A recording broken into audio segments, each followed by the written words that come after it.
Entonces a nuestro invitado, Ignacio Elgue, director de Linda. Muchísimas gracias por acompañarnos. Por favor, buenas tardes y muchas gracias por la invitación. No, a ver, lo invitamos para tener un poco más de información sobre lo que fue la votación en rendición de cuentas de este extra presupuestal para Linda para el 2023, más para el 2024. Pero también aprovechar la situación para hablar un poco de la situación alimenticia en general del Uruguay, ¿no? Con todo el contexto donde se ha politizado y una cosa es inseguridad alimentaria, otra cosa es el hambre, bueno, para poder analizar un poco todas esas perspectivas. Pero vamos por lo primero. ¿Por qué entiende Linda que es necesario este aumento de presupuesto?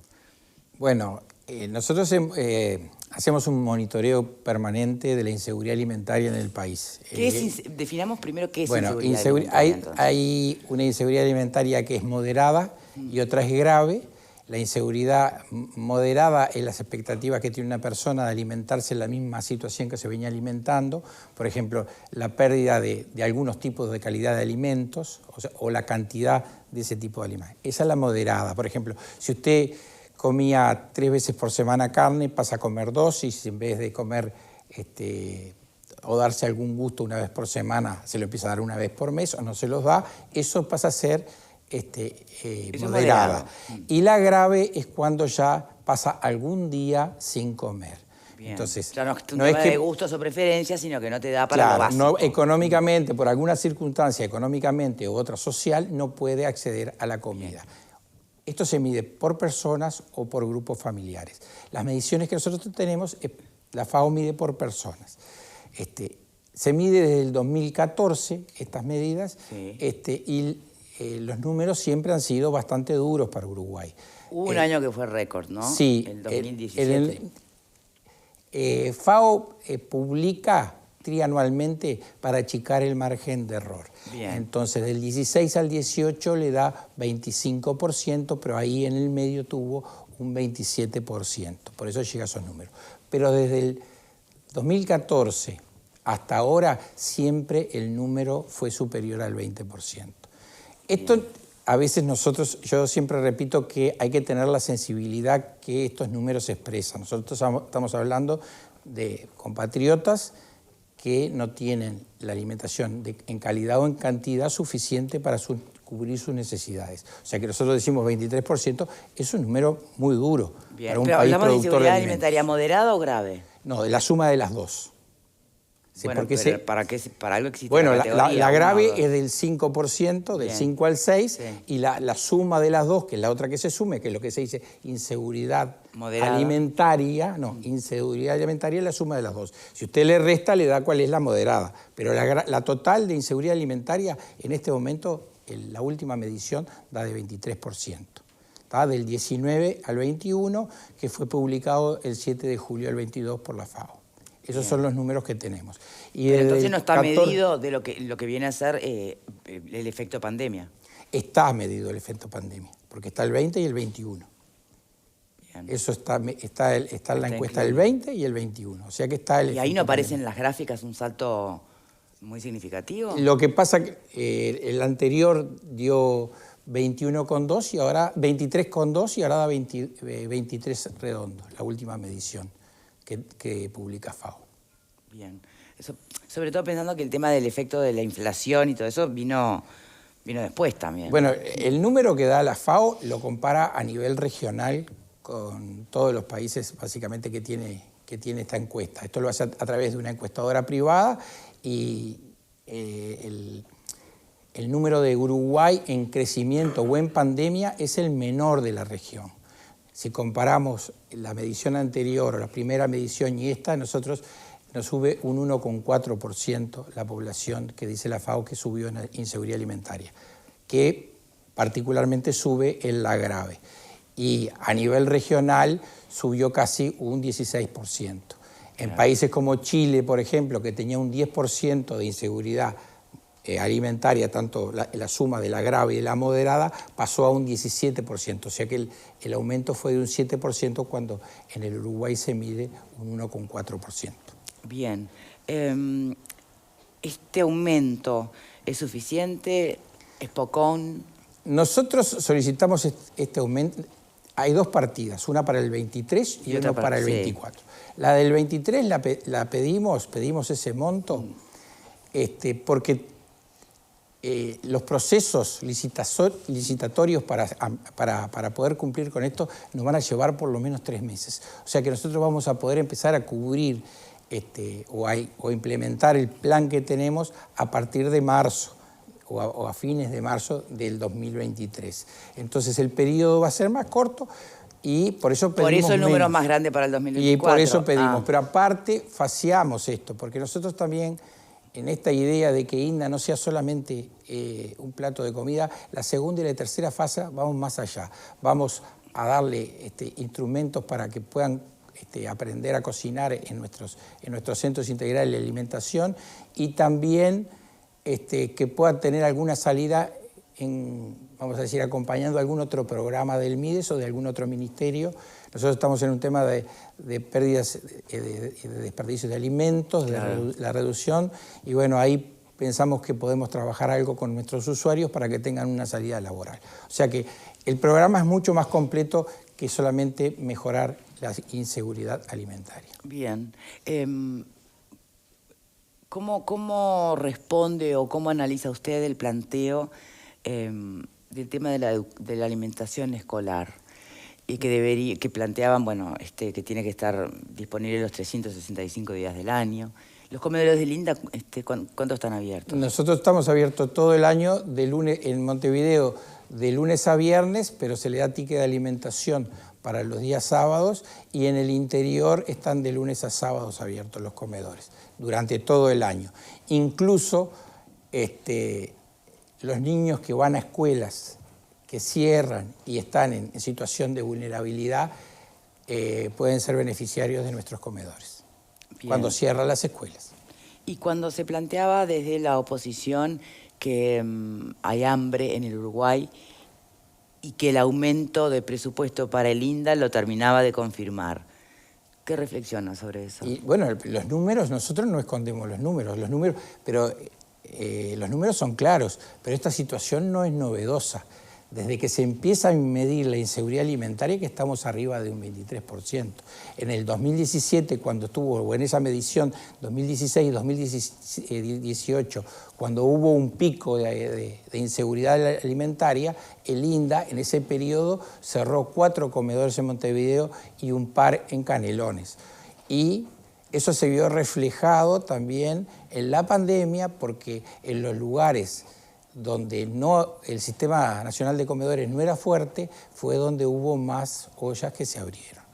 Particularmente la área metropolitana y Salto, que no tenía Sistema Nacional de Comedores. Bien. ¿Y su análisis de la votación en contra, digamos? Bueno, la votación en contra, la verdad que no lo podemos entender, porque hay un reclamo permanente de la oposición de incrementar el apoyo de gobierno.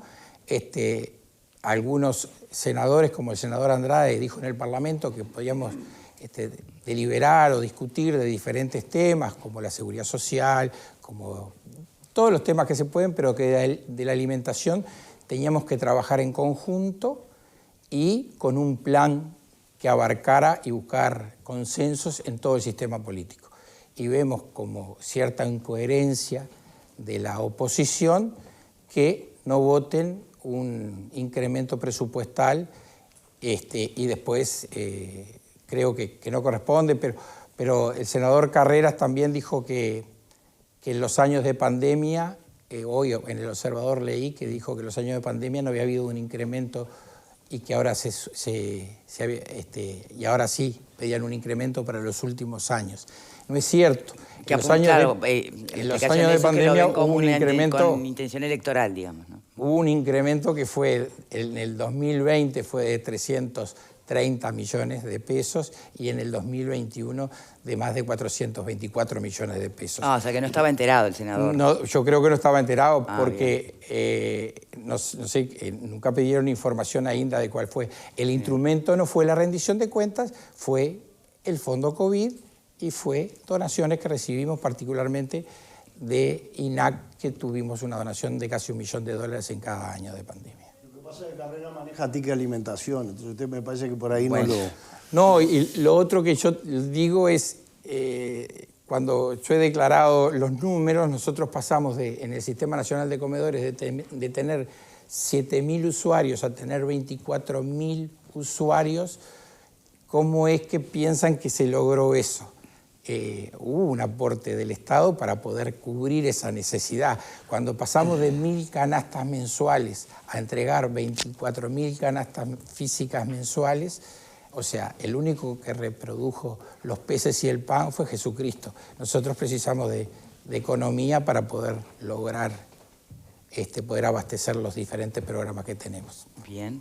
A ver, por acá, Pepe. Sí, lo primero es que celebro que el director, que si bien maneja porcentajes, haya transformado esos porcentajes en personas. Me parece de lo más digno que he escuchado en los últimos tiempos y creo que deberíamos todos ir en esa línea. Si entramos en el barro, en la discusión más baja a nivel sótano del sistema político uruguayo con respecto a los alimentos de los más necesitados, a mí, sinceramente, el sistema político me deja mucho, pero mucho que desear, de todos los partidos, de todos los gobiernos, de todos los colores sabidos y por haber. Porque acá no se trata de comprarse un pantalón, de pintar el living o de tener una heladera nueva, se trata de comer todos los días. Así que, sinceramente, si el sistema político uruguayo, en un país que produce alimentos y que tira alimentos a diario, no está a la altura, bueno, no sé, se verá dentro de poco cuando haya que poner el voto en la urna. Le quería preguntar con respecto al tema de las organizaciones no gubernamentales que vienen haciendo un trabajo muy interesante con todo ese tipo de alimentos que a diario se tiraban, se desperdiciaban y que están reciclándolo y haciendo un trabajo muy a pulmón, si se piensa también trabajar en conjunto. Particularmente voy a hablar de Redalco. Redalco, sí, buen ejemplo. Que es con la organización que nosotros trabajamos. Yo al principio de la pandemia los conocí, y empecé a tener cierta vinculación con ellos por el apoyo a ollas particularmente. Y bueno, desde enero del 2021 que nosotros tenemos un convenio con Redalco y recuperamos en el último año 60.000 kilos o 60 toneladas por mes de alimentos que iban a la basura. Y bueno, y esas van a diferentes instituciones y también en el último convenio incluimos a Uruguay Crece Contigo, una canasta para madres embarazadas o madres con niños en primera infancia o embarazadas, y eso lo vamos a incrementar también a todo el país, porque entre las líneas de trabajo que tiene INDA está la recuperación y pérdida de alimentos y también lo que es agricultura familiar, particularmente en el norte, por lo que es el compromiso con Naciones Unidas justamente de promover la agricultura familiar y la agricultura de cercanía. Entonces todas las instituciones, sobre todo los AIPP del norte del país, son abastecidos por agricultura familiar. Bien. Pupo.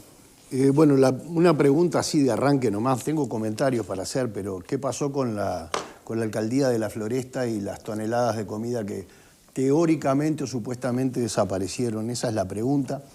Y la otra cosa es, bueno, cuando habla Carrera, la verdad que de alimentación justamente es el que menos podría hablar y me gustaría así conocer la versión de Andrade. Vamos a tener una telefónica con Andrade me gustaría más tarde, porque es una propuesta que ahí ya no tiene nada que ver con el INDA, es un tema que en todo caso lo tendría que hablar con el sistema educativo, me parece, ¿no?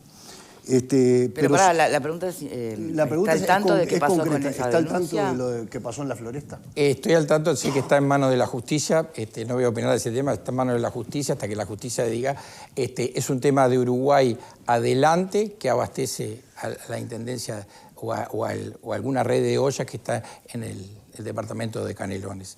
Pero no le puedo dar ni asegurar ni negar nada porque no tenemos más información que la que salió en prensa. ¿Tiene algo que ver eso que ha sucedido, tiene algo que ver con el silencio de la coordinadora de Solidaridad UI respecto de no proveer los datos cuando se le pide por parte del MIDES? Bueno, el MIDES le ha pedido datos, o sea, nosotros tenemos todos los sistemas formales, todo el mundo nos da todos los datos, incluso el número de cédula de los beneficiarios de cada uno de nuestros programas. A las redes de ollas, el MIDES le pidió información muy básica, que es cantidad de platos, ubicación y días que están abiertas. Esa es la información que no quisieron dar, que es información para abastecer. El Estado tiene que por lo menos pedir datos básicos, porque nosotros tenemos que rendir cuenta de cada uno de los gastos que nosotros hacemos. Creemos que el silencio, el ministro les puso plazo para que entregaran esa información y bueno, estamos a la espera de la contestación de la red. Bien, por acá Valeria. Sí, yo tengo primero una consulta en cuanto a que el ministro Lema decía que había bajado la cantidad de gente que recurría a comedores para alimentarse, ¿no? Para poder comer. No sé si ustedes ese reflejo, también él hablaba del ejército, sobre todo en mediciones del interior. Bueno, a ver si ustedes también sienten eso, porque tú decías, pasamos en la pandemia, ¿no? Pasamos de tantos a tantos, pero bueno, me gustaría saber eso si se siente que esto está disminuyendo, que ojalá que sí, ¿no? O sea, que es lo que todos se supone que aspiramos, aunque bueno, el sistema político a veces deja dudas con respecto a si todos aspiramos lo mismo, pero sí. En el global, en el nacional, los números han bajado, como lo dice el ministro Lema, en el Sistema Nacional de Comedores, por diferentes cosas. Por la presencialidad es una, porque al tener que comer en los comedores ya hay gente que la vianda no la llevan y eso. O sea, los números han ido bajando. En Montevideo tenemos un problema que nosotros en este momento en el sistema tenemos aceptados 4.000. Como se cerraron, en el 2016 se cerraron los comedores que estaban en los barrios más periféricos y nos quedaron los más centrales, tenemos 1.600 beneficiarios por día, más o menos. O sea que nos quedan 2.400 por fuera de los que tenemos hoy aceptados. Lo otro es que INDA ha puesto barreras burocráticas. ¿Y esos son los que se alimentan en las ollas populares? Yo no sé dónde se alimentan, pero no van a los comedores, siendo beneficiarios, teniendo la capacidad de ir, no van porque se tienen que tomar, incluso a veces hasta 2 ómnibus, trasladarse. O tienen que trasladarse caminando mucho, y entonces no lo hacen. Y lo otro es que el sistema tiene muchas barreras burocráticas. Se le pide negativo EPS, entonces la persona cada 6 meses tiene que ir al Banco de Previsión Social. Ahora, con los datos horizontales del MIDES, vamos a poder saber, se va a hacer un índice de inseguridad alimentaria y la persona que entre en el sistema MIDES, en el SMART, ya va a poder saber si puede ser beneficiario inmediatamente de comedor o no. Y después tenemos un núcleo duro, es las personas en calle. Bueno, ¿y para eso qué plan o estrategia utiliza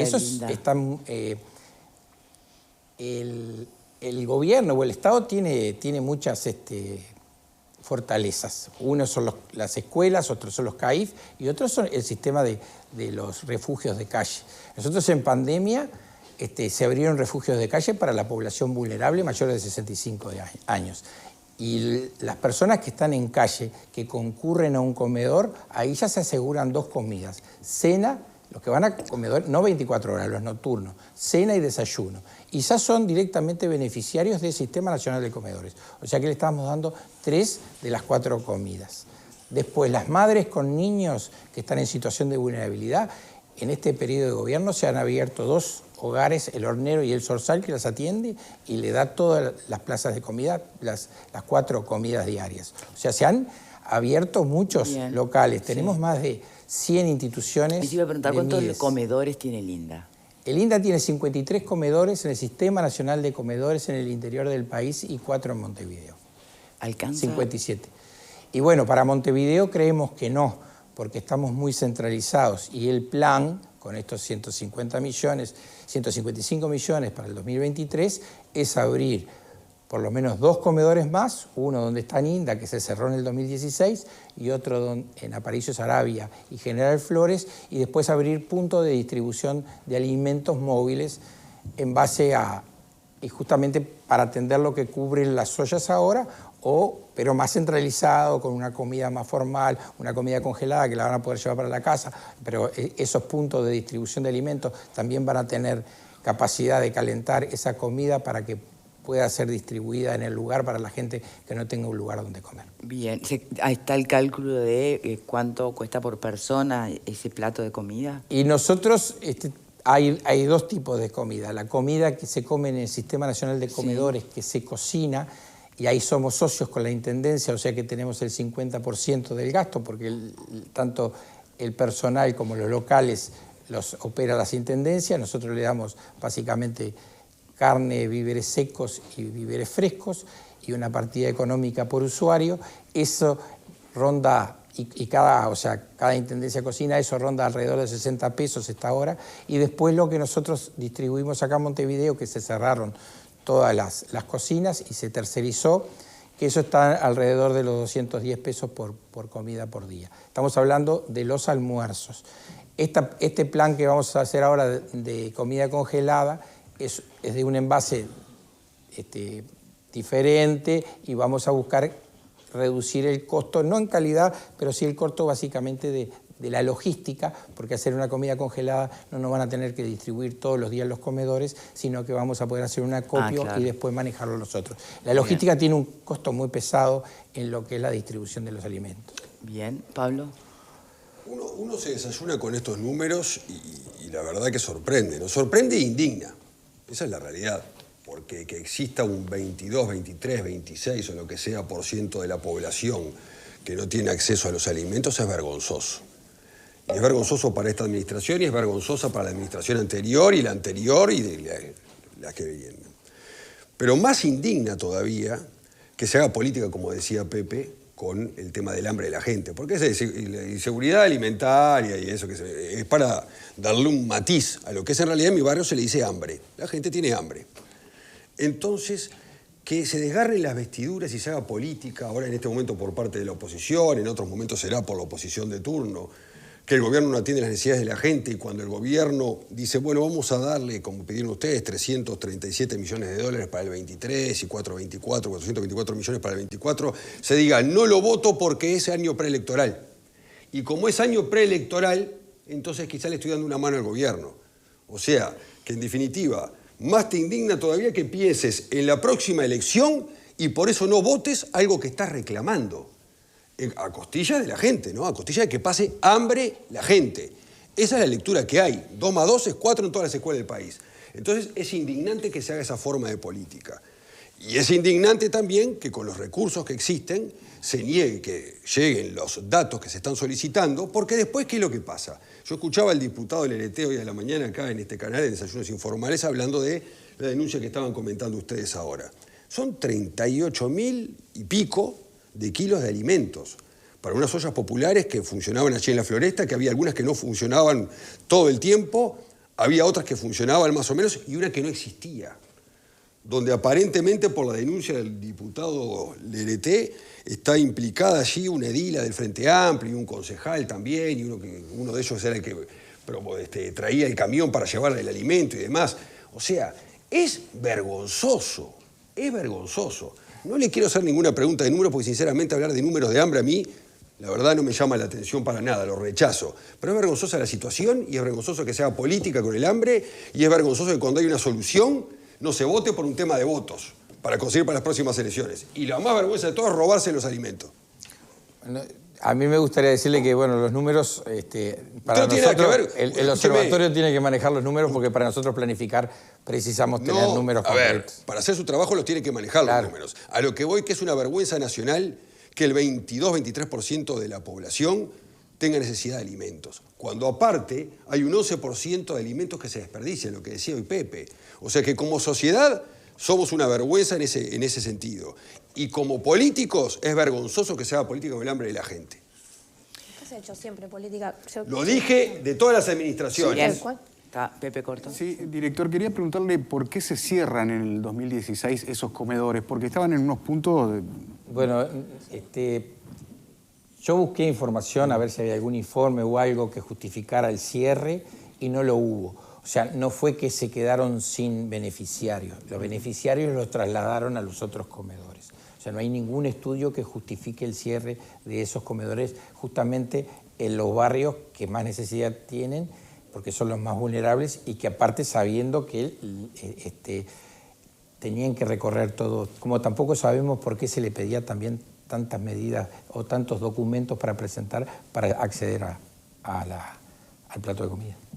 Esa burocracia con la tecnología de hoy se puede simplificar, sí. ¿no? Es cierto que INDA pasó en el 2015 recién al MIDES, ¿no? Antes era del Ministerio de Trabajo y Seguridad Social.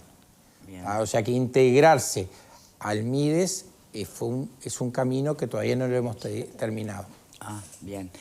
Bueno, Estamos tenemos los dos peleando el que dedito, cerrar. sí. Bueno, pero es que hay que cerrar. Cortito, ¿El por costo favor. de las bandejas cuando usted asumió bajó, subió? El costo de las bandejas era de 220 pesos, se hizo un llamado, justo era un momento crítico, entonces muchas empresas de gastronomía habían quedado cerradas, se hizo un llamado a pequeñas y medianas empresas.